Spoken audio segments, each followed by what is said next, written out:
katatapos ko lang magtanim ng sitaw. Ito yung itong yan, area na to kasi maganda yung ganitong magtanim.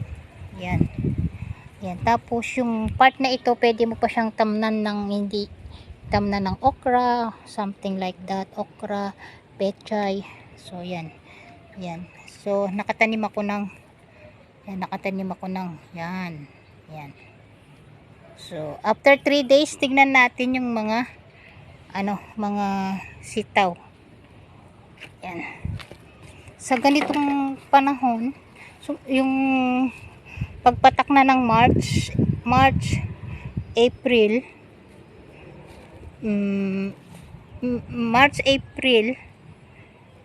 so or February, I mean like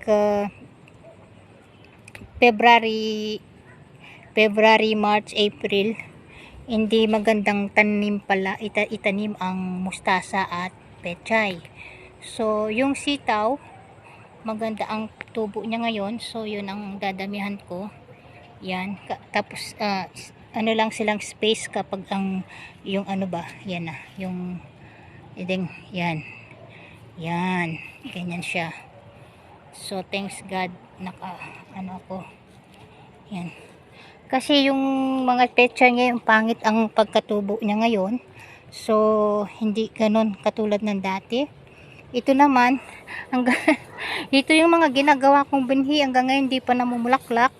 Dami ko nang napuputol. Kasi pag dumadami siya, pipuputulan ko. Tapos uusbong na naman yung mga ewan ko kung kailan mamumulaklak itong mga pechay na ginagawa kong binhi. Tapos itong mga okrang ito, ayan, mga bonsai sila. So dahil konti lang ang okra ko, so ang gagawin ko, kukuha muna ako ng binhi. Yan, dahil mahal kasi ang binhi. 60 pesos, ilang piraso lang. So dito sa mga bunga na to, gagawin kong binhi para makapagtanim ako ulit. Kasi konti lang yung aking okra. Itong ampalaya din, yung ampalaya ko yan. So bukas papa-spray kung para hindi sila uurin ba. Yan. Yan. So dahil ilan lang mahal talaga ang okra, ang din 60, 10 piraso lang.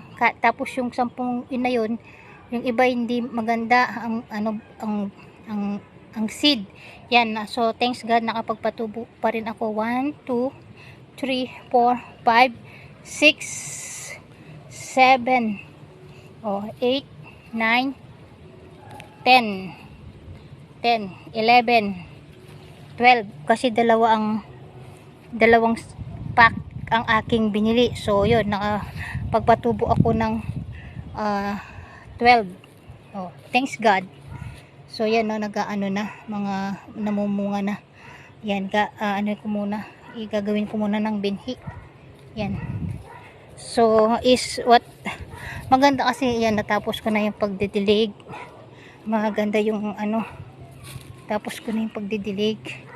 Tapos inano ko na rin yung dito ko yung sitaw ko na binhi, yan galing na dito.